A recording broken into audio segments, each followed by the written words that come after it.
Hi, I'm Joe Jacobson at Wycombe Wanderers, and you're listening to Wycombe Sound. The Wycombe Wanderers Show. Good evening and welcome to this week's Wycombe Wanderers Show. It is Luke in for Colin, who's back on the subs bench. Hope your week has gone well. Coming up in the next hour, as always, we'll have our post-match debrief with Phil. Looking back to the 3-0 win over Port Vale on Saturday. You hear from Gareth, Ainsworth and Joe Jacobson as well. We have our former player chat, as always, with former midfielder Scott Donnelly sharing his memories on the club. We have a behind-the-scenes look at the Wycombe Wanderers Women reserves team. That's with Ellen Dean. And a little bit later on, a trip to New Zealand as well. And of course, you'll hear from Gareth Ainsworth, who spoke to Colin earlier on today at this week's press session. All of that on the way.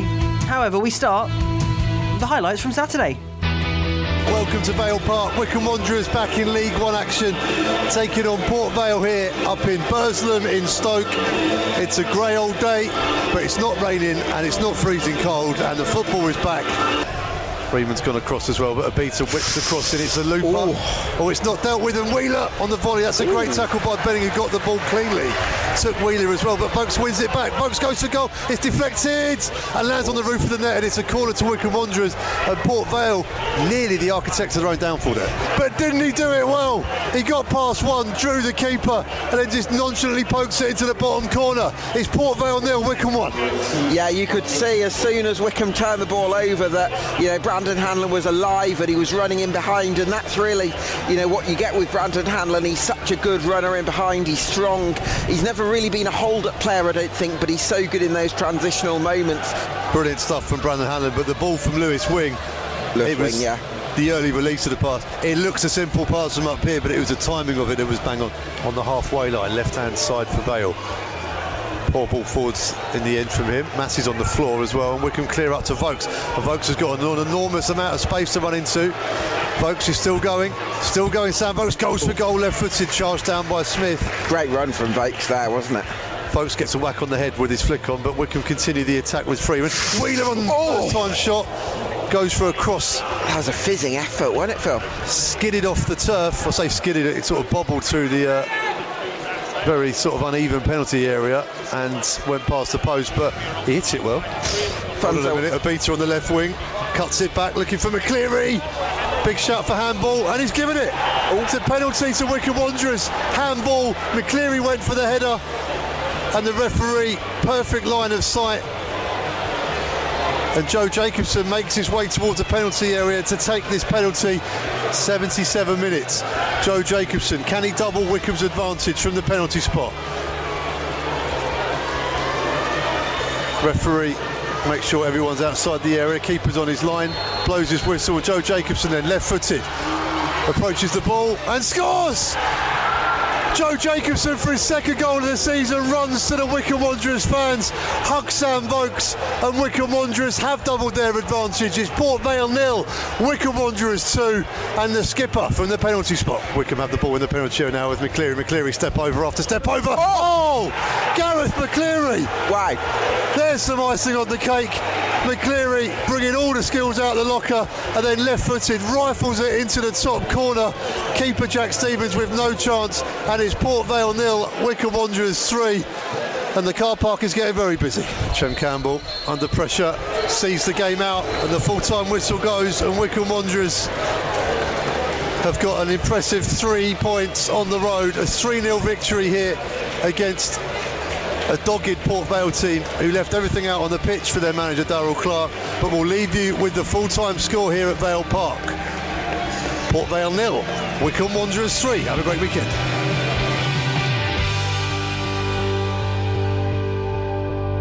Those were your highlights from Saturday. Let's get your match debrief for this week with Mr. Phil Catchpole. Evening, Phil. How are you doing? Those were your highlights from Saturday. Let's get your match debrief for this week with Mr. Phil Catchpole. Evening, Phil. How are you doing? Good evening. Yeah, very well, thank you. Yeah, fresh off that win, feeling good. Yeah, a win and a clean sheet. It really couldn't have gone much better. Yeah, exactly that. And it's been such a weird month. It's consecutive 3-0 away wins, and I can't remember the last time we did that. But obviously the away game before Port Vale was on New Year's Day at Peterborough. So it feels like a very long time ago already, but that's been the disjointed nature of this month and this part of the season, which I think this gives the team even more credit, really, for adapting to the lack of game time, some of which they knew about, some of which happened with the Cups and they were able to adapt. And then the postponement of Bristol Rovers was the day before, so it was very frustrating. But they've kept their heads together. They've kept their performances ticking over. They've stayed match sharp, which I think is a real challenge. And 3 goals on Saturday, a comprehensive victory in what looked a really tricky fixture. Tricky pitch, a big pitch, a competitive team, a team that likes to take risks. But I thought Wycombe dealt with it really, really well. And I think really important as well, the first game of the post-Anis Vermetti era, to score 3 goals on the road was perfect because it allayed any fears of creativity or goal-scoring issues. Brandon Hanlon's strike, wonderful, good build-up play, and he had a lot to do from the pass from Lewis Wing, but did it really well. The penalty from Joe Jacobson, ever reliable, and then the goal from Gareth McCleary, well, fantastic, really. Anis Sue, I guess you could say after that. 35 years old and still playing like he's in his mid-20s. So, understandably, I spoke to Gareth Ainsworth after the game. He was very, very happy. Gareth, second 3-0 win on the road for the Chairboys. It's been a good start to the year. Yeah, really good start, and obviously it's a bittersweet win for me because this is a place that gave me so much, but I'm sure all the Port Vale fans know what I was about, and winning was important, and I thought the boys were fantastic today. I thought they were really well organised. I don't think Max has had a serious save to make in all the game. I don't think he's had maybe one shot on target from range, but came for things. Thought we defended really well. The strikers will get the credit today, because they were fantastic. I mean, the chances and the goals they've taken have been good, but the defenders, we got our first head on everything. Losing Ryan Taffazoli was a blow after 20 minutes, but it sort of was seamless the way Jack Grimmer's been playing this season, in every and any position. But Port Vale, the pitch is really difficult to play on, and we said at half time that we're going to have to stop trying to play in that middle area. Port Vale set out to go very long at the start, and we knew what they were trying to do, getting behind us with Massey and his runs. And once we contained that, I thought there was threats for us then going the other way, because they go for it. They really do gamble sometimes in their attacks, and we sort of noticed that midweek and thought if we can leave Brandon Hanlon at times 1-on-1 or 2-on-2, we may be able to exploit the space behind, and that was the first goal. And then Vale have nothing to lose really, so they come at us even more, and then the gaps appear, and I thought the boys were very good at plugging those gaps, but then countering the other way. And Gareth McCleary, I mean, he's been incredible. Not being starting for the last couple of games, he's just been a model professional, and when you put him on, he's playing like he's playing in the playground out there. Fantastic goal, great header for the penalty, and setting up David Wheeler. Chem Campbell came on, looked exciting. In a good place at the moment, but one game doesn't make a season, as I always say, and we've got to make sure we're consistent. And got a huge game next week against Derby County, and that's going to be very telling, I think, towards the playoff places. Some real grit in there as well, because credit to Darryl Clark, the double sub on 55 minutes. He got the fans up as well, and there was a real period where you had to weather a storm, and you got through it. Yeah, they had a 5-minute spell where he put his subs on, and I thought they were well on top of us, and so I had to change, and I brought Curtis Thompson on, which was a defensive midfielder. I thought in that middle of the park, Nick Freeman, great ball player, great on the ball sometimes and glides past people, but it wasn't that kind of game. Curtis Thompson, we all know what Curtis is about, he'll win every second ball that there is in there, and his energy, with Lewis Wing in that middle, I thought we and Josh, obviously, we know what Josh gives us. I stopped mentioning him now because he's that good every game. So it was really about winning those second balls, winning those knockdowns, and then that quality going forward. Vokes is a good target man to have, a good pinner, and he put the boys in behind a couple of times, and glad to say we got the win. But awesome to come back, and awesome reception both at the start and the end of the game, and a special place for me. But we'll go down the road happy with the 3 points. I'm sure Darryl will get his team rallied. They've signed some good players in the window, and I'm pretty sure that this team will start picking up and finish high in this league. for us, it was a day where we wanted to come and get the results, because I think they're lacking a few strikers, a couple of injuries, and we wanted to take full advantage of that. Well, we've got to give a shout out to Wycombe fan Alex Tustin, because he tweeted before the game, he said, "What I'd love to see Chem Campbell come on with 15 minutes to go when we're 3-0 up." And is that a perfect situation for you to bring on a player for their debut? That's how I managed it. That's what I wanted to. I'm only joking. No, it was. I feel sorry for TJ DeBar, because TJ is probably a more natural replacement for Sam Vokes, but TJ knows he's part of this. And TJ, I said to him in the dressing room, look, I wanted to give Chem a feel of what this is like to be in this Wycombe side. And I thought Chem came on and looked very exciting. You know, it looked like he's going to take players on. He's going to get fouls. He's going to get shots on goal and crosses. TJ's been brilliant, and he's we all know what that young Drew all about. You know, he's all for Wycombe. But no, I thought it was a cagey game. The subs definitely made impacts both sides. But I'm just glad to get the win, and hopefully we can carry this on next week. And the only fly in the ointment was that injury to Ryan Tafazoli. It looked to be a quick decision to make the sub. Is it something you're concerned about? Yeah, so it's early days. You know, Taff has felt something in his leg, and we've got to make sure that we don't give any wrong information out about any medical incidents. We'll find out what it is this week, and I'm sure we'll be first to know. But with Alfie struggling as well a little bit, we've got to make sure that centre half we're covered. We will be, because I've got the super Jack Grimmer this season who'll play anyway for me, and he's been outstanding. But no, from 1 to 18 who travelled today, can't thank them enough. They were awesome, and I thought we deserved the win today. As you mentioned, second goal came through a penalty, the first in the league for Wycombe since December 2021. You and Gab on Saturday were saying how nice it was to see Jacobson taking the goal, but also how cool and collective he was while taking it. Yeah, he's been, you know, he has missed a couple in his very long time with Wycombe, but he's scored some incredibly important ones down the years as well. Who can forget that night at Wembley against Oxford, the Joe Jacobson penalty with all that pressure riding on it. So if you can get through that, I think you can get through anything.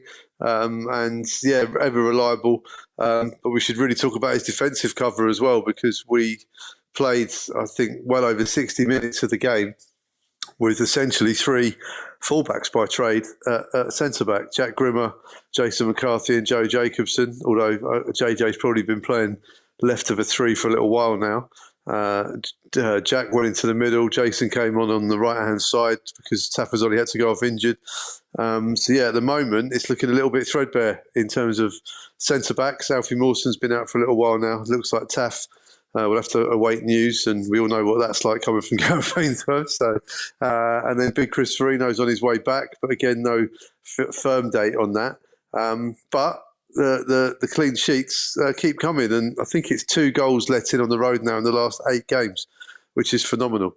But yeah, I mean, I spoke to JJ after the game about his goal-scoring exploits, but also about that clean sheet as well, which is super important. Joe, 3-0 on the roads, and you scored a penalty in front of the 319 travelling fans as well. A lovely day. A great day, yeah. As far as away days go, this comes to pretty much a perfect kind of performance, similar to a couple of weeks ago at Peterborough when we did similar things. So we knew today is going to be tough. They're a strong outfit. They battle really well, and they're really attacking the way they set up and kind of leave 2v2s and 3v3s at the back. So we had to make sure that we were solid defensively, and it was tough for 75 minutes, whatever it was, and as soon as we got the second and third, I think then it kind of became a lot more easier. But tough game, great win, great atmosphere from our fans, and yeah, good day for us. And a good performance at the back as well in the clean sheet, especially after losing Taff in the 24th minute.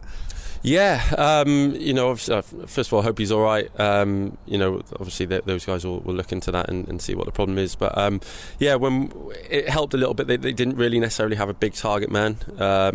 And Jason came on, who was awesome last week, and just slotted straight in. So with Jordan and Wheels at wing backs, we kind of had them to look after their front kind of 4, as it were, that we sorted out. So yeah, it was sometimes we get those situations where you have to adapt, and we did that really well today.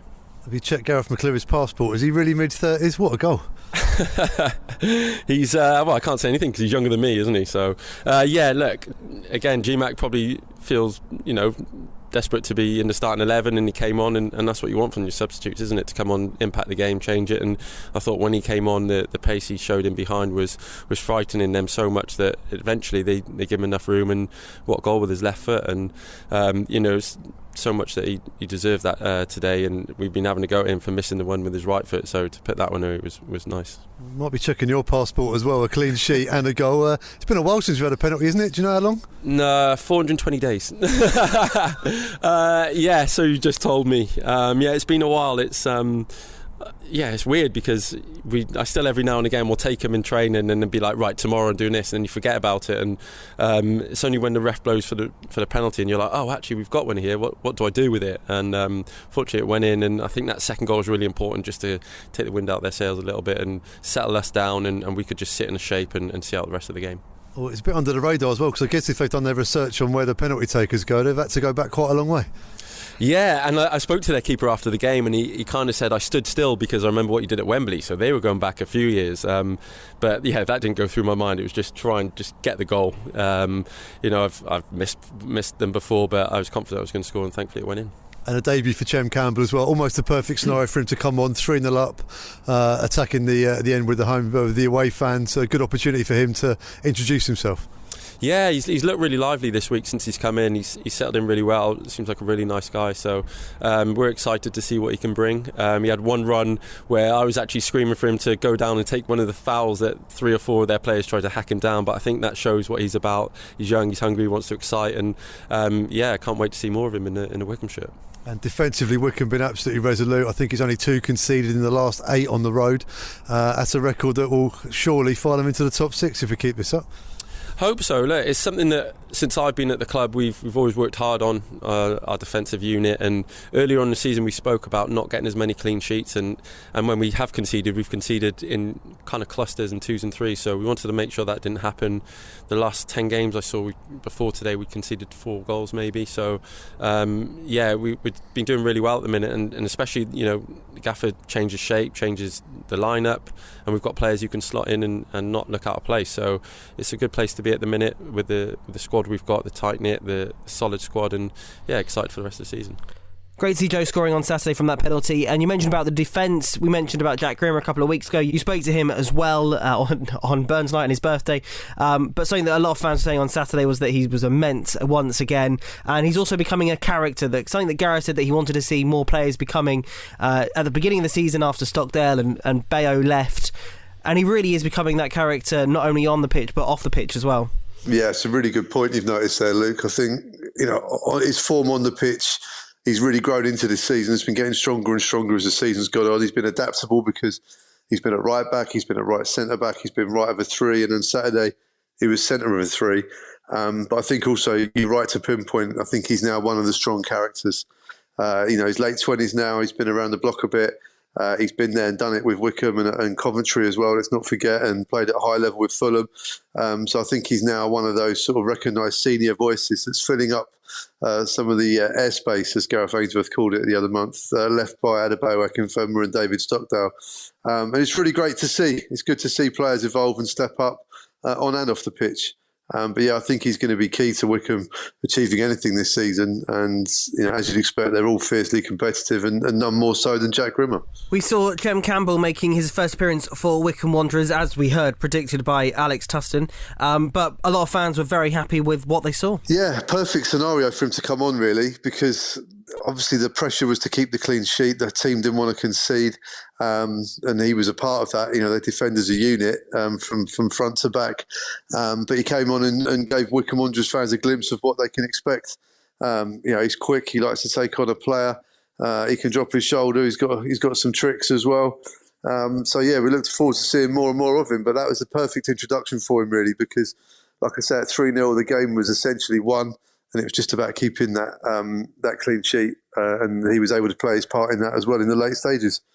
We spoke about Anis Ameti and the worries around him not being part of the team anymore and what that would do to the dynamics, but also with Chem coming in January, people worried about him, only having a couple of days before the game on Saturday. But from what we saw in training as well on Wanderers TV and also on Saturday, that doesn't seem to be the case. Yeah, I wasn't surprised to see him start on the bench on Saturday. It was a tricky pitch.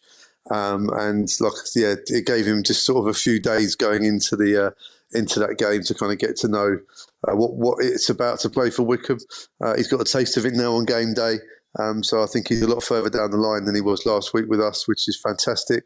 And let's not forget, there's a lot of games to go yet. There's 18 games left now, 54 points to play for, and hopefully he can play a massive part in this season for us. And looking at the games coming up, obviously Derby County on Saturday, but they're all teams that are around us in the league. They're already in the playoff positions or just below them, like Wycombe. We want to win all the games, but these games really are must-wins. They're huge, and this is what it's all about being at the top end of the table. And it's nice. We've got Accrington Stanley next week as well, who I saw they drew with Port Vale last night and had a player sent off. They've got a centre-back crisis. They're having to really have must-win games and string results together because they're in the relegation zone. So it's lovely not to have that pressure. The pressure of being at the top is slightly different, but it's still pressure nonetheless. But Derby County, they'll feel the pressure as well because they're on a tremendous run, and that run has got them in contention now. So now all of a sudden, their fans are thinking, well, this could be our season to get back at the first attempt after all the troubles they've had. So all of a sudden, they're under a bit of pressure now as well. It's a nice pressure, of course it is. But we'll see what happens on Saturday. It's a massive, massive game. Paul Ward and Gareth, a lot of respect between the two. I think it'll be a tight one. But we look down the fixtures that come Tuesday night away at Accrington. It's never easy there, and then it's another massive game when it comes to the top six when we host Bolton at home. It's just great to have these games now, and rather than sort of feel the pressure, I think we should just enjoy the fact that these games have got so much riding on them because we're involved at the top end. As you mentioned, lots of games coming up on a Saturday and Tuesday evening because of the quietness of January for Wycombe, and obviously still a lot of players to come back to the side that have been injured, and fans are going to be wanting to see them coming back as soon as possible. Yeah, they'll be working very, very hard up at the training ground, but they won't take any risks if it's not right for the player physically. They won't want to risk any sort of longer term damage. We've got through this already this season with the midfield injury crisis, and now we've got Curtis Thompson back and looking back at his best after a decent cameo on Saturday as well. Lewis Wing and Josh going in really good form in there too. So Gareth Ainsworth has now got selection headaches in the midfield and up front, not so much at the back in terms of having to choose who's going to play at the moment, but they'll be working hard to get those defenders back and back in the squad because if everyone's fit, we know what a talented squad it is. It just needs a bit of luck now between now and the end of the season to make sure that he's got the strongest squad to pick from as possible. And I'm sure a lot of people would have seen Martin O'Neill's tweet from the other day on his 33rd anniversary of becoming Wycombe Wanderers manager, a time at a club that a lot of people remember fondly. Yeah, mixed emotions for me because I'm old enough to remember it very well. Well, I didn't want to say that. But equally, I'm incredibly lucky to have been around at that time and to have been a young fan, with the season ticket, watching all those games week in, week out and feeling invincible, which is what he did when Martin O'Neill was the manager. 33 years has flown by and what a fabulous career he went on to have and may yet still have. If you haven't read it, the book's fantastic. Fully recommend it. The stuff on Wycombe is brilliant, as you'd expect. But lovely to see as well that both in the book and in that tweet yesterday, what a massive part Wycombe Wanderers has played in the life of Martin O'Neill and how much he respects that and how he's never shy to regard that either. So it's great to see one of our finest ever managers, respecting the club as he does. Yeah, always great to hear former managers and players sharing their memories of their time at the club, as we've heard many times here on the Wycombe Wanderers Show. Looking ahead to Saturday, though, it's going to be a busy one at Adams Park. Lots of tickets selling both home and away. It's going to be a great atmosphere. Yeah. The away fans will be out in force as well, and they'll be very loud. There's a bit of history with this fixture now. It's the first time a Derby can play at Adams Park with fans there, which will be great. But Wycombe fans need to step up on Saturday and match them, and more than match them. They're the home team. If you're thinking about going, get yourself a ticket, get down and get behind the boys and play your part in what will hopefully be a massive game as the season unfolds. And if you're not going to the game, but you're listening on 106.6 FM or on Wanderers TV, Phil, you'll be joined by Danny Sender. Yeah, always great to have Danny with us because he's doing his pro licence at the moment. He speaks so well about the game. He sees things as a former player would do a lot earlier than I do. He sees things that me and the average fan don't see, and he explains it very well. So he's a joy to have up there on the gantry, and looking forward to doing another game with him. Thank you, Phil. As always, I'll see you on Saturday. And don't worry, if you leave anything with us at the gazebo, I will climb the Frank Adams stand and bring it to you while people stare at me going, why are you turning up so late to the game? Oh, that's very kind of you. Thank you very much. Online, on Radio Player, and on 106.6 FM. This is Wycombe Sound. Second part of this week's Wycombe Wanderers Show. Hope you are doing well. As always, me and Phil spoke for far too long. So if you want to hear an extended chat with both of us, then listen to the podcast. And if you're doing that, hello. Hope you enjoyed it. Still to come, Wycombe Wanderers Women Reserves and also a trip to New Zealand. But now it's time for our former Wycombe Wanderers player chat of the week, with thanks, as always, to the Ex-Players Association. And this week, Colin caught up with former midfielder Scott Donnelly and asked first how he joined the club. I think I joined on loan 2011 in League Two. And, Gary Waddock inquired about taking me on loan, and then it sort of happened really quick because I was in Swansea at the time, so I had to try and get back this sort of way, which is sort of a bit more local for me, and then was able to get the loan sorted and get some playing time, which was nice. No, of course, and it must have been fantastic to have been involved in the side that won automatic promotion from League Two as well. Yeah, I mean it got a bit tighter towards the end. We had quite a tricky run in at the end of the season, so it sort of got a bit tighter towards that last third automatic promotion spot, but we managed to win on the last game of the season, which was nice to get promoted. And of course, you were involved in such a team with people like Nicky Bull, of course, and Kevin Betsy, and Matt Bloomfield, who's only sort of just recently left, and another Scott Rendell as well, and Stuart Lewis, and also Gareth Ainsworth, of course, who I guess you were in sort of competition for, really, in the right-hand side of midfield. Yeah, I mean, Gaz I knew for a long time. When I came through at QPR, Gaz was a player there, so I sort of knew him quite well from there. And obviously going to Wycombe, it was nice to see someone that I knew.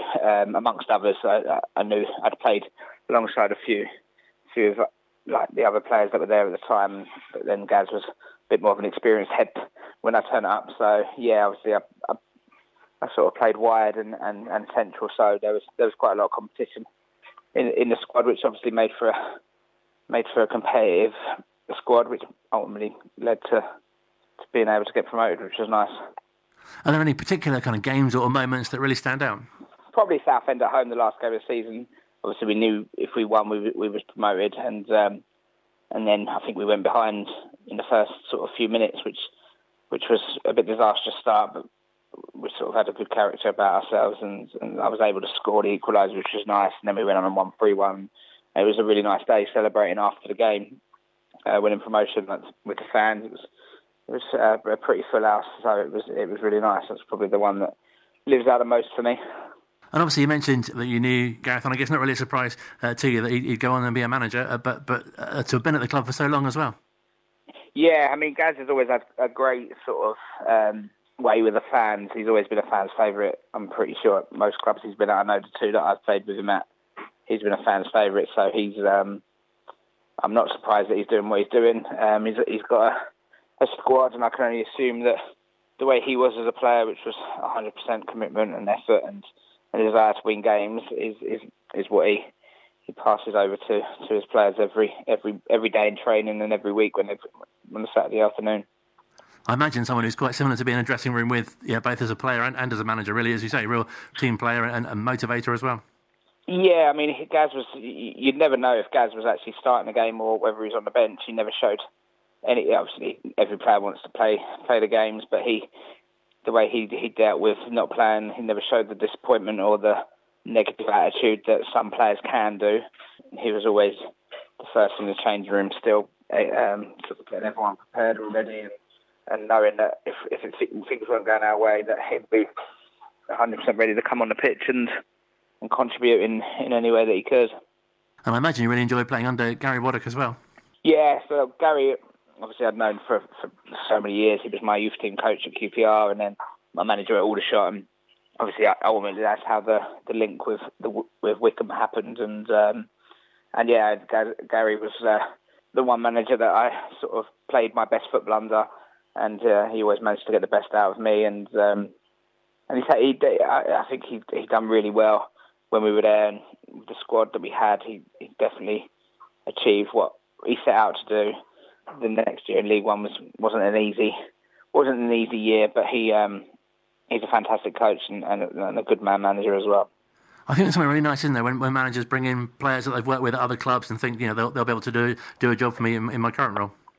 Yeah, I mean, it takes a lot of trust, obviously, from a manager, because it's their job, and ultimately they choose the team, and they've got to put a lot of trust in the players to go on the pitch that will keep their job, so to speak, because if results don't go their way, it tends to be the managers that go first, not the players. So when a manager does have trust in you, and I think Gary proved that a lot with the players that he brought in. Obviously, he knew Gaz from QPR, he knew Nicky Ball from Aldershot, he knew Dave Winfield from Aldershot, he knew myself from Aldershot and QPR. So, you learn who you can trust, and he obviously trusted us as a group of players that he would back us to go and do what ultimately he wanted us to do. And as you say, you played at quite a few clubs and gave great service. And I guess you must be quite disappointed overall to sort of end it with injury recently, but also looking back with quite a bit of pride on what you've achieved. Yeah, I mean, I knew this season was always going to be my last season. I was just trying to maybe see it out until the end of the year or the end of the season. But yeah, my body was hurting too much after games and the day after games, and my work's quite physical now, so I needed to make, and it's obviously my main source of income now that football's not there for me, so I needed to make sure that I was able to work every day, and some days after a game on a Tuesday night, it was very difficult on a Wednesday, so I had to sort of knock on the head really. But yeah, I'm proud of what I achieved, obviously professionally and semi-professionally, so I feel like my career was.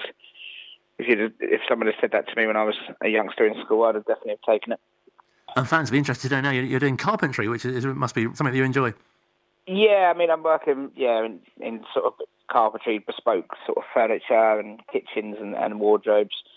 Funnily enough, one of my best mates, his mate is his company, and yeah, some of the work that he does is incredible. So it's really enjoyable, and I enjoy getting up and going to work every day and grafting for the day in a different way to what I'm sort of was used to with football. But it's very rewarding, the work we do, the projects we do, and the houses that we work in are very, very nice. So it is really a really nice job to do. And you've got 3 children. I understand at least one of them could be following in your footsteps. Yeah, my eldest, he loves football. He's driven by football. He used to love coming to watch me, and towards the end he used to come to training when he was on school holidays and stuff, which was nice for him. And he's very driven to be a professional footballer. He lives and breathes it, so obviously that's sort of what you need to do to hopefully achieve it. But he's I'm just as long as he enjoys playing football, that's sort of all I worry about and want him to do. And overall, how do you look back at your time at Wycombe? Oh, very successful. I was just in the way that it ended. Obviously, the second year when we was in League One, it was difficult. We knew the step up was going to be hard, but the first year when I joined, it was fantastic. I was joining a team that was flying high in League Two, and was hoping to help as much as possible when I was put in the team to play well and do what I could. And then the second year, and obviously we went on to get promoted. But then the second year, unfortunately, when I did my my ACL, it sort of put a bit of a dampener on it, because obviously the end of the season was ended in relegation, which was a bit disappointing. But overall, no, I loved every minute that I was at the club, from the training ground to the games. The fans were brilliant, the staff at the club were amazing, and it was a fantastic place to play football. And obviously injury is a part of the game, but it must be so difficult to kind of deal with, if you like, as well, and so frustrating. Yeah, I mean, I think I had sort of 2 to 3 major injuries in my career, but they were always at crucial times in my career where it sort of stopped me in my tracks. And obviously the one at Wycombe, I was playing well. I'd scored a few goals, and I was doing okay personally in a team that we wasn't doing amazing, but we were competitive. We were in games. It was just we just sometimes couldn't get it over the line, and and then my knee went, and that was I was really gutted because that season I'd worked very hard in the off season, and you sort of think it's just over instantly. So it was a big gutter and a bit of a disappointment, and ultimately one that I struggled to get over, really, because once I had a big injury like that, I was out of contract, so it made it really difficult to persuade somebody persuade a club that I was fit to play again. And you must look obviously out for Wycombe's results, and so pleased to see them in the Championship recently. And I guess you feel really a part of sort of laying the foundations to sort of where they are now as well. Yeah, I mean, all my ex-clubs I check, but Wycombe's normally the first one that I go to. Normally they're in my accumulator actually most weeks, so that's normally why I check them first. But no, the year they got up was obviously the world was in chaos with COVID. But the year they went up to the Championship, I think they sort of by far and away in anybody's wildest dreams. That's putting no disrespect on Wycombe at all. It's a huge club and a fantastic club. But when you look at some of the clubs that were in the Championship at that time, it was amazing to see Wycombe competing and winning games and doing well. Obviously, unfortunately, did get relegated, but I have no doubts that they'll be back there again. And this season could happen. Are you still in touch with many of your teammates from your time? Yeah, there's a few that you speak to on social media and bits and pieces. It's obviously I've got the sort of lows that I go down. I sort of stay in close friends with them. But no, I speak to a few. It was only yesterday, funny enough, that I was talking to John Halls on Instagram, actually, who played for Wycombe as well. But yeah, no, I obviously went and played alongside Nicky Ball when he was a manager at Margate. Scott Rendell, I've played golf with bits and pieces and spoke to him not too long ago. So yeah, it is. You do speak here and there with people, but it's so hard because life takes you off in so many different directions. It does make it difficult to stay in touch with everybody. No, definitely. Well, I'm sure fans will be really pleased to sort of hear from you and hear things are going well. So, brilliant chat to you. Thank you so much for your time. No problem at all. Thanks very much. And as always, a big thank you to the Ex-Players Association. From former Chairboys to the Chair Girls, Colin spoke to Ellen Dean, who does admin and welfare support for Wycombe Wanderers Women Reserves, and finds out a little bit more about behind the scenes of the Chair Girls, and first asked how she got involved with the club. Essentially, I came in as team admin, so I help support Jamie with keeping track of his team sheet every week, sort of writing down the players that we've got, subs, goal times, all that sort of thing, ready to send off to the league, and also support with going to league meetings. And then fairly recently, I've taken on the role of player welfare for our team. So if there's any issues on the pitch, off the pitch, or in general life, then the girls know that they can come to me, and I can be a bit of a sounding board, or maybe even play a minimal role of counsellor for them, just to kind of help them with any issues that they're facing. It's nice because with the coaches sort of being, well, pretty much all men on the team, and it being sort of women's football, it's nice for them to have someone else that they can speak to that might understand things from more of their point of view. No, definitely. I was going to say, it's a really sort of unsung hero sort of role, because I think many people, if they just watch the games, they don't realise perhaps what goes on behind the scenes, especially, as you say, in your dual role as sort of both in terms of admin, but also, kind of support to the players as well and other issues that they might be having. Yeah, and I think you're absolutely right. There's a lot that goes on behind the scenes. There's a lot of work and effort that goes in. And if you're just sat there on a Sunday, watching as a spectator, you really don't realise how much work has to go into everything. And I think sometimes the players miss that as well. So obviously, last season, I was there as a spectator.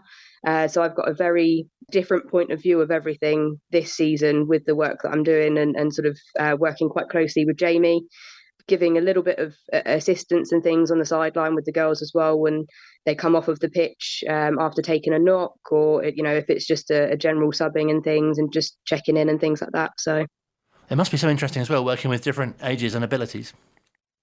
Yes, yeah. So we've got quite a varied age group with the team. We go from 16 right through to 37. So there's a lot of experience, football experience, life experience. And it's nice to see the younger members of the team sort of grow in their confidence as well by being able to mix with, so many varied personalities and ages, and everyone has a different background in terms of, the work that they do and things as well. So it all melds quite well together. So I think by having that, we've got quite a close-knit team, which is a really nice feel. It's nice to go into a changing room and see, everybody is getting on. There's no one that kind of sits back in the background as a bit of a wallflower. Everyone's encouraged to get involved.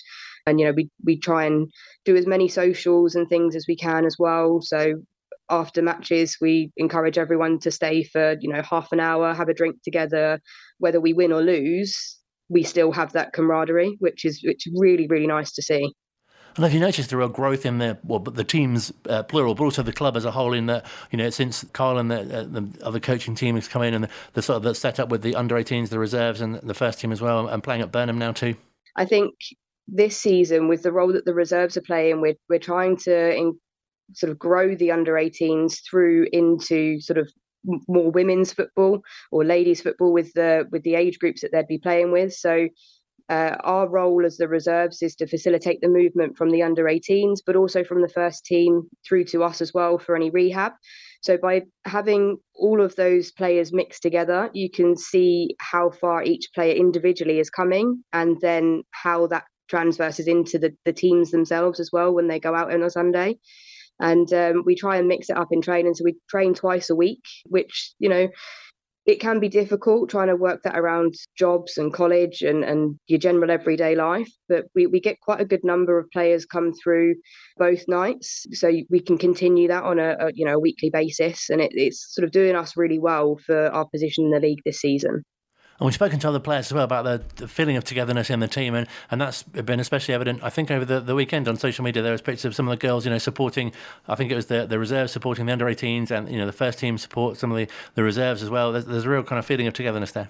Yeah, so we all try and get along to matches as much as possible. So especially if it's a home match at Burnham.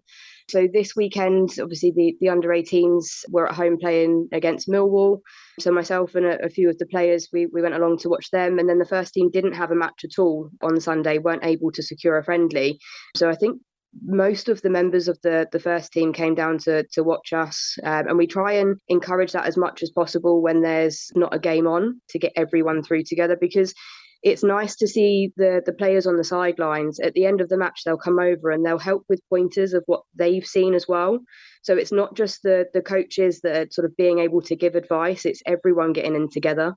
No, definitely. And perhaps you can give us a bit more detail about what you do with Jamie, because I think people might go, admin. Oh, you're admin. What does that involve? So Jamie obviously organises the team. He puts his strategies and his formations and stuff in place. But we have a lot of conversations about where we feel players are and what we need to do to help those players. Some of the players that come through from injury, we talk about sort of how long we would play them for, where their strengths would be in matches. So I'm almost like a sounding board for Jamie sometimes with that.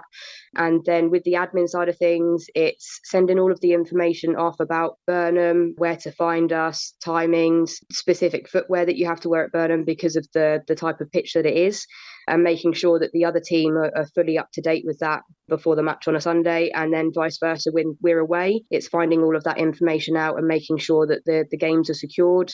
Also speaking to the referees, making sure that the refs are aware of all of the information. If they've got any queries and questions, being able to answer that.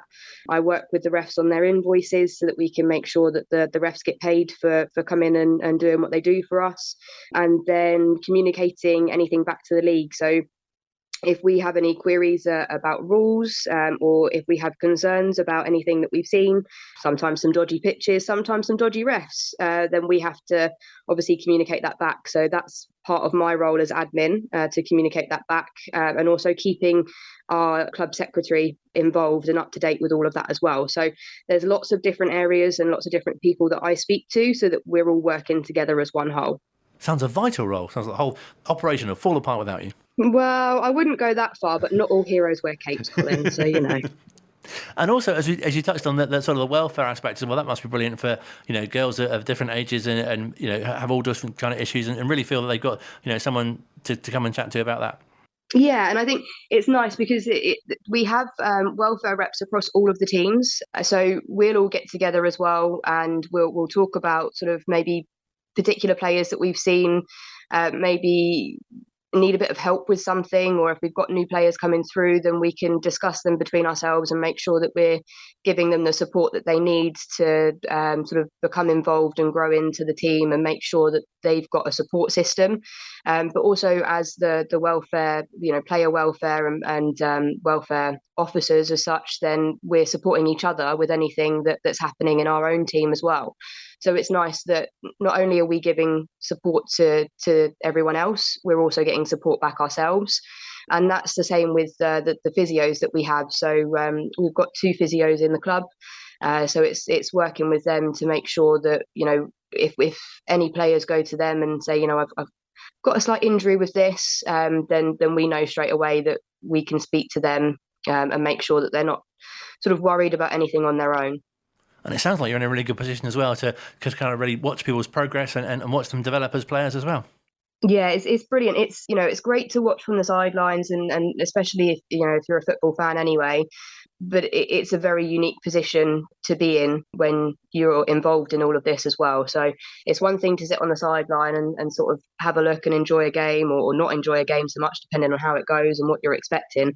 But it's great to see that even if you don't necessarily have a good result, you can still see the growth of the players from the match, and then how they can go away and improve or sort of work on any of the advice that they've been given as well. And does it feel like a really good time to be involved? It really does. There's a lot of change that's happened this season with new coaches and managers coming in. And I think at the start of the season, there was potentially sort of a little bit of unsettlement with the changes, just not knowing what the expectations are. But the coaching and management staff that we have now are brilliant. The way that they communicate through to the teams.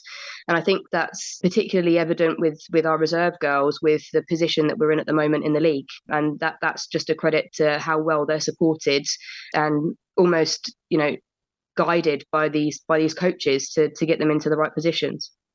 Oh, that's brilliant. It's been fantastic to find out about what you do, and keep up the good work. Oh, thank you very much. I'll do my best. Online, on Radio Player, and on 106.6 FM. This is Wycombe Sound. Welcome back to the last part of this week's Wycombe Wanderers Show. Gareth Ainsworth still to come before the end of the show. Now, if you listen to the Saturday build-up shows or Rob's shows recently, then you know that Nigel Rowland has been joining us. A lifelong Wycombe Wanderers fan, lives in Cardiff, travels all around the country. And this week I'm giving him a title.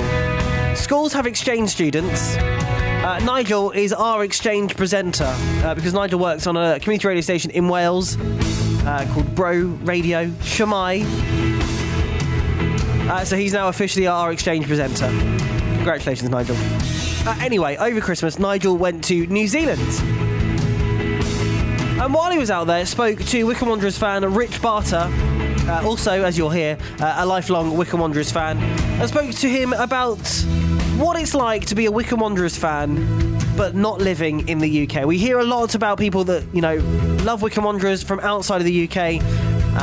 This gives you a bit more detail on what fans do to support their club. So here is Nigel talking to Rich and starting off finding out a little bit more about Rich himself. So I live in Rotorua, which is in the central North Island. So yeah, if you imagine obviously New Zealand split into 2 islands, I'm right slap bang in the middle of the North Island, full of volcanoes and geothermal activity and forests and lakes. So it's a great place for you to live with your family. It's all about the outdoors here, yeah. So we've got a great life, outdoor living, lots of running. I'm very much into my trail running, and kind of a great home for us and my 3 boys and my wife. It's good to hear. First off, Rich, how did you become a Wycombe fan, and how long have you been supporting them? Well, I'll tell you first of all that I'm turning 45 next month, so that probably gives you, or anybody listening could probably have a good stab at when I may have supported Wycombe or started supporting them, and that was back in the early 90s. Like many sort of young teenagers, I got swept along with those promotion seasons that we saw the promotion seasons we saw in 93 and 94. I would have been at Wembley for the trophy final. I'd have been at Wembley for the playoff final out of what is now called League Two. And yeah, from somebody who actually had not a huge interest in football, as a 14, 15-year-old, suddenly I found myself a season ticket holder, every VHS you could walk in and buy from the store, every shirt, including kind of your Paul Hyde goalkeeper shirts. That was my teenage bedroom growing up in the 90s, yeah. So you'll remember some of the names: Sean Devine, Martin Taylor, for instance, Simon Garner, David Carroll, and so on, yes? Yes, yep, very much so, yep. It's great that you had a chance to see your heroes before you left and in important games and have some of those experiences. How many years now have you been in New Zealand, Rich? We moved here in 2008. Yeah. So I've been here. This will be my 15th year of living here. Yeah. So quite a while now. So what were your early experiences like when you've had quite a love affair, if you like, with the football club up until that point in time, and you've now moved literally halfway around the world to New Zealand? And all of a sudden, I would imagine at that time, social media and the internet content, etc., was very sparse on the ground for you. Yeah, I think probably what supporting Wycombe Wanderers from overseas would have been like in those first years would have been, you know, BBC Sport website, find Wycombe Wanderers, click the link, and if you're lucky, you might get some match stats, goal, you know, shots or possession. But really, yeah, very little in the way of sort of immersing yourself in the feeling or the content. So how has it changed for you from those early years with the advent of internet-based radio, Wanderers TV, the previous EFL service prior to Wanderers TV? How has that changed how you interact with the club and what you get from the club in terms of information and an experience, if you like? It's huge, yeah. So I think the first thing to say is the games a typical Saturday afternoon game takes place depending on the season, because we obviously have a summer and a winter here and the clocks change here as well. A game might kick off at 2 a.m. or 4 a.m. So sometimes I'm, like I said, I've got 3 kids. So sometimes I'm up and I'll set the alarm and I'll be there watching the game in the night. So you get the full experience. But sometimes you wake up in the morning and you're just bleary-eyed. First thing you do is reach for your phone.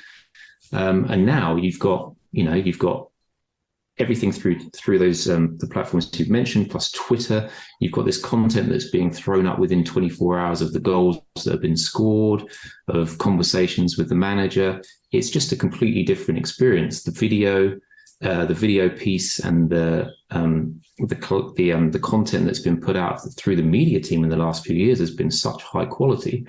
You feel like you're a fan of, you know, a Manchester United or a Real Madrid. The content is of such good standard. That's how I feel. I live in Wales, as you know, 150, 160 miles from AP. And years ago, you felt as if you were on the other side of the planet because although there was content locally within the Wycombe area, there was not that much for me to actually access. And you felt lucky if you got the odd bit of web-based Bucks Free press cuttings. It was always very limited with various cycles of management, for instance. It also varied in terms of the amount of information that was coming from the club. I'm sure you appreciate that even more being over in New Zealand. Yeah. And even just as you mentioned that now, I'm just laughing inside because I'm remembering when I first came here, my mum would send me the Bucks Free Press, you know? Yeah. So I'd be out here and then a parcel or an envelope would arrive, go to the end of my driveway here, you have a mailbox, you open it up.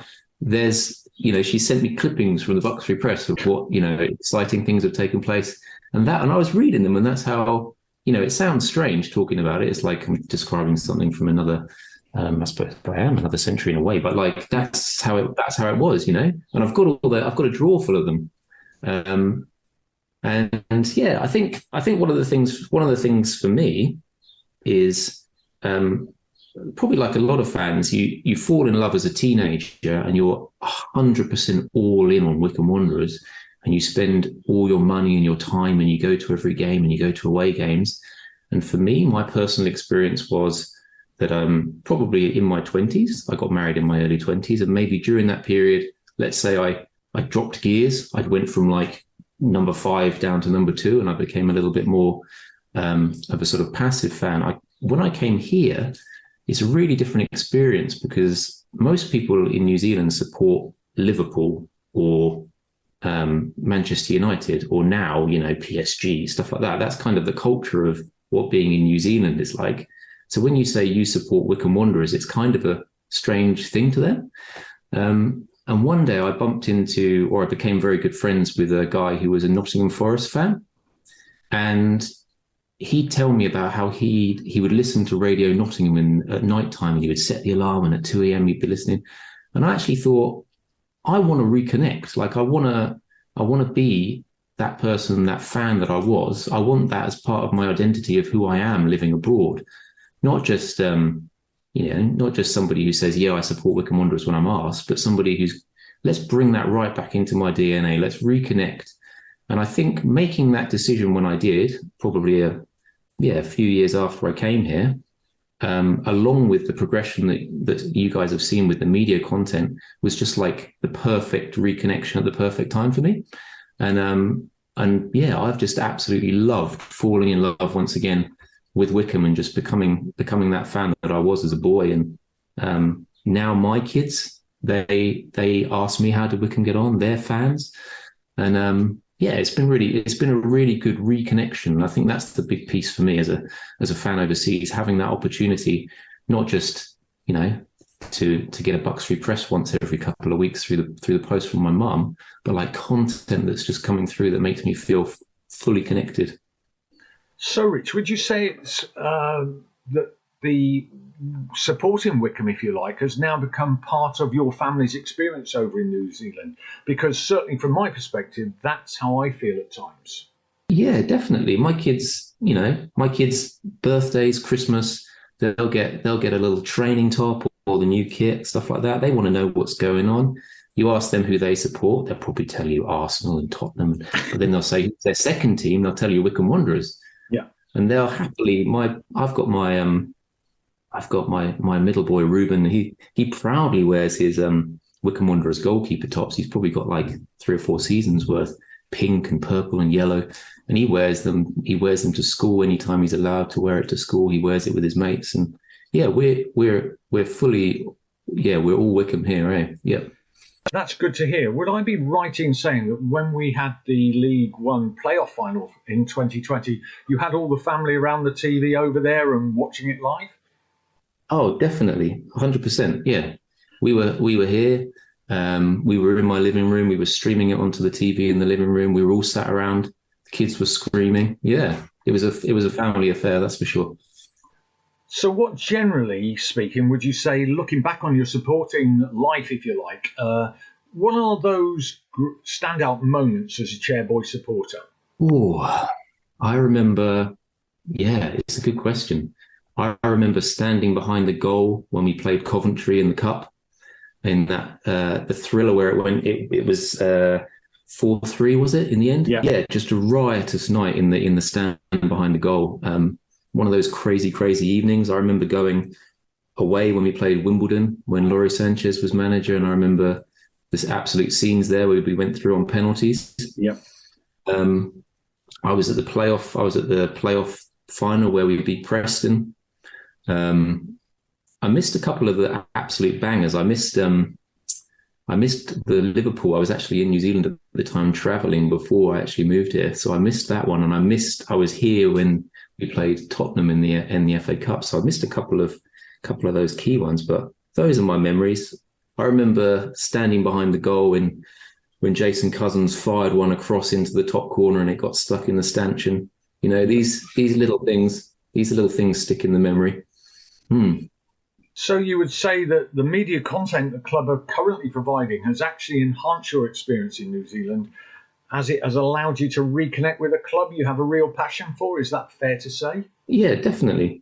I think it's the depth, isn't it? So after a game, there's the interviews with Gareth. You get his views. You get to relive the content. You get to relive the goals.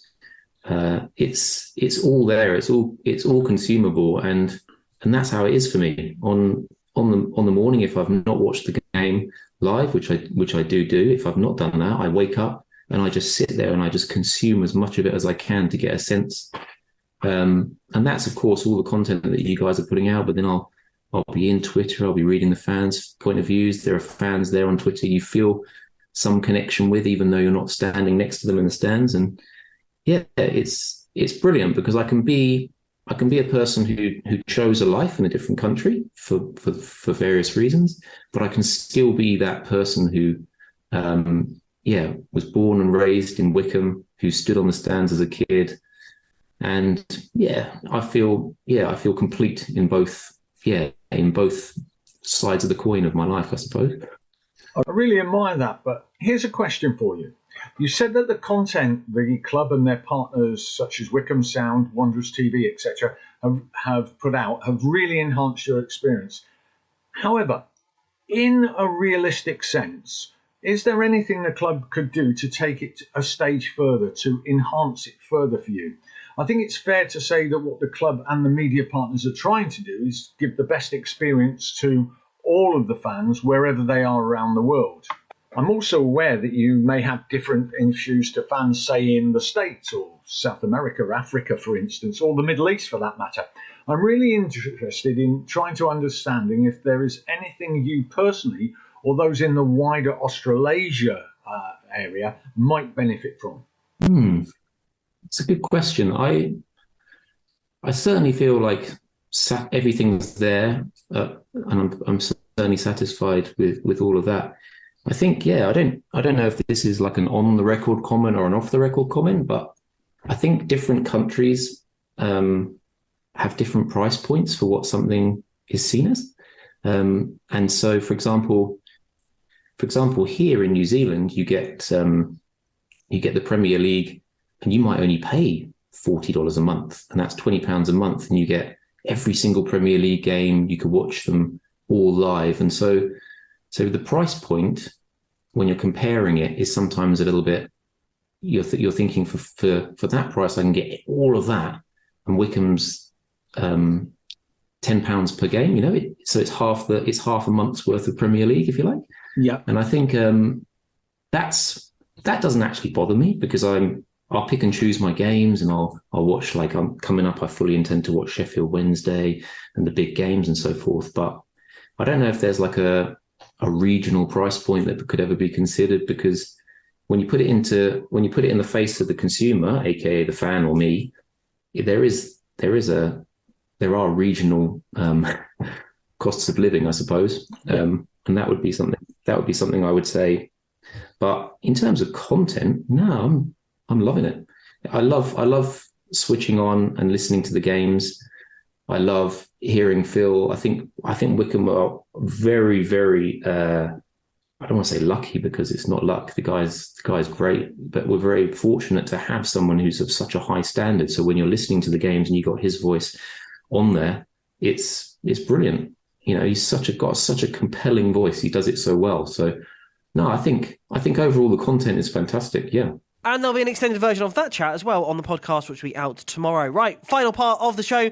Time to hear Gareth Ainsworth's thoughts ahead of Saturday. He spoke to Colin earlier on today. Yeah, really pleased with the results lately, but each team's different, and every team we take on an individual basis, So yeah, always plenty to look at, but really pleased. The only negative was obviously a couple of players, just a couple of knocks, really, because of the pitch more than anything. I'm not surprised Port Vale have got so many injuries, because it was a real draining pitch, real spongy, sandy type, and that was tough for the boys to get through 90 minutes. So it's been a little bit about recovery and getting all the legs back for Saturday, which again back home, brilliant, but against what I think is one of the best teams in the league. I think that they could nick second place, Derby County. I really do, and I wouldn't be surprised if Paul Warren does it again. But it's a huge club and far too big for League One, but it's going to be a tough game. So getting the boys back in shape, ready for Saturday, and we go again, will be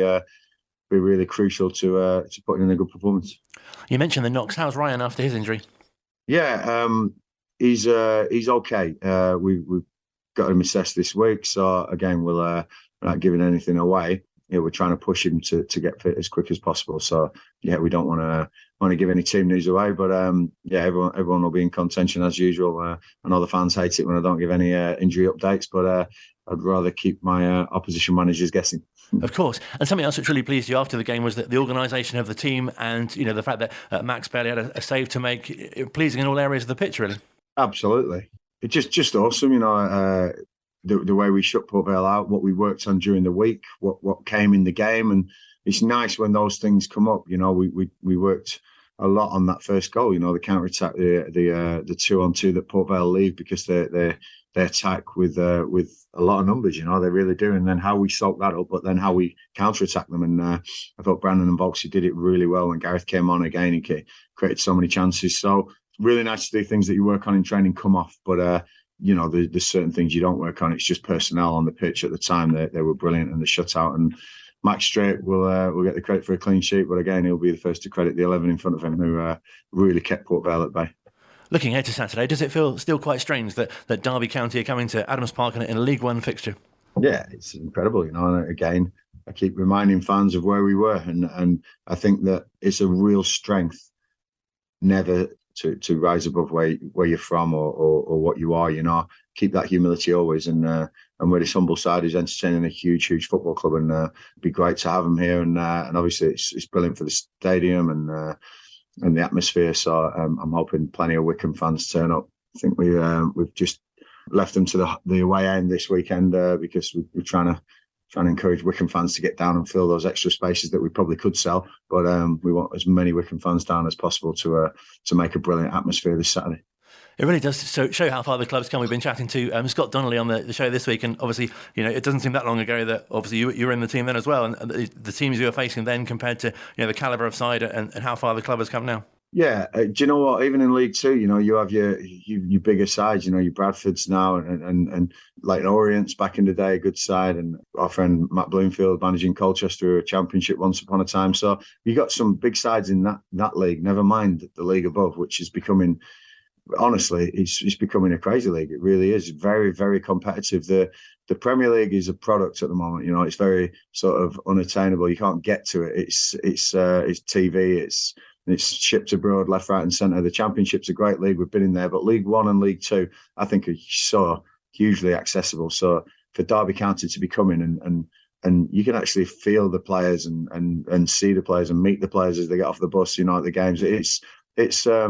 It's real football, real is that grassroots almost connection still with the lower leagues, and I think it's brilliant. I really do. It's nice that we can give such a product of Derby County, Sheffield Wednesday, Ipswich, Portsmouth, Charlton, Bolton, Barnsley, all these teams in our league, and Wycombe can be on an even level with them, and rightly so, be competing and be a worry for these oppositions. It's so proud of where we are, and like I said to Wycombe people, remember where we were, be humble and always be sort of striving as this team that we can achieve, because we have done over the years so many times. I'm really encouraging going into games like this and the upcoming fixtures as well with the goals that you're scoring and also not conceding either. Yeah, we got a good shutout record this season and we are scoring goals, and I'm sure that people, when Anis went, they were concerned about where the goals would come from, and people are stepping up now and scoring goals. Brandon, got a brilliant goal. GMAC always a threat, and so we've got this way of scoring. The penalty obviously with JJ, but we've got goal scorers in the team. We've got match winners in the team, and I trimmed the squad down on purpose to free up some space for these match winners to come through and take their chances. And I'm really looking forward to Derby and seeing what we can do about them. I'm sure they'll be concerned about us, but they are one of the form teams in the league at the moment, and we've got to make sure that we are at our absolute best on Saturday, because we want to be in this shake-up at the end of the season. And as you say, it's set up for a really nice game and should be a brilliant atmosphere and great attendance, and perhaps for people that haven't been to a home game for a bit to come along and see what Wycombe are about at the moment. There's no bigger club in the league, maybe Sheffield Wednesday, maybe, but Derby County, get down and watch your local side. Get down. We took thousands and thousands to Wembley, against Sunderland, and we want you back. We need you. And to be able to fill the stadium as much as we can is the next sort of aim. But it will be a slow burner, I'm sure. But teams like Derby coming to town will help no end. And I'll say that you will have a bunch of boys that you will be proud of, no matter what the score. You'll be proud of the efforts. You'll be proud of how we go about our business, and you'll be proud that these boys know where they're from and know where this club is at and the roots that it has. So no, really pleased and looking forward to Saturday night. And if you haven't already got your tickets for Saturday, wwfc.com. A couple of signings to mention for the Chairgirls before we go. Gemma Dunn signs from Andover New Street Ladies. And Amaya Navro joins from QPR and London Bees. Good luck to the Chairgirls this weekend, and good luck to the Chairboys as well at home at Adams Park against Derby County. We will be live in the car park from 12 o'clock, build up to the game from 2, and live commentary on 106.6 FM and Wanderers TV from 3 o'clock.